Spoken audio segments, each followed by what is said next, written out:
I'm Vic Myers. Welcome to The Resistance. It's Christmas Eve, and I thought I would share with you some Christmas Eve history.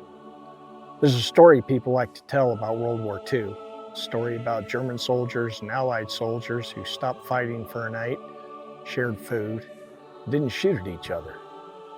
That story does exist, but not quite the way most people remember it, or tell it at least.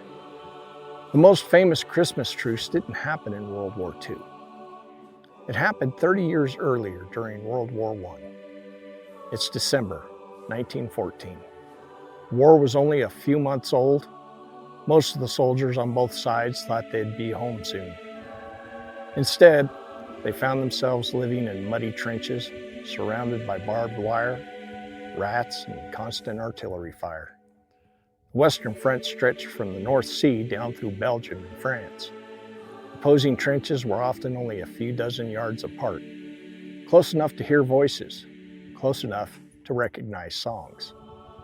On Christmas Eve, German soldiers began decorating their trench lines with candles and small trees, and then they started singing Stille Nacht, Silent Night. British soldiers later wrote that they recognized the melody immediately, and some answered back with their own carols. As the night went on, the firing stopped in some sectors.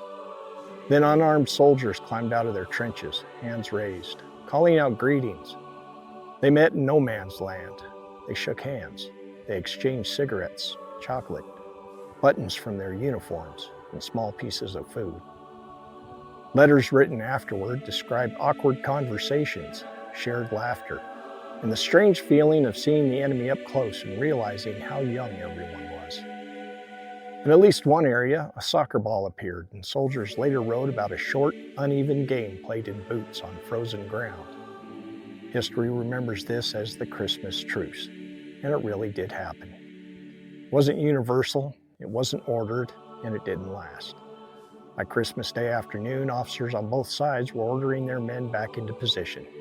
Artillery resumed, rifles reloaded. By the next day, the war continued.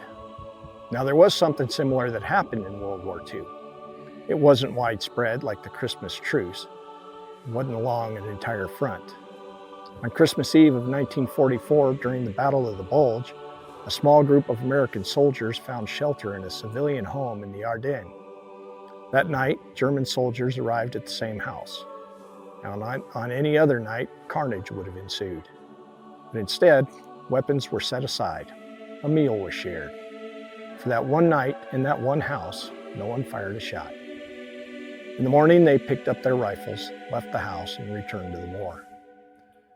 I'm not one to believe in miracles, but I gotta admit, sounds like there's been at least two of them. Thanks for listening. Merry Christmas and good day.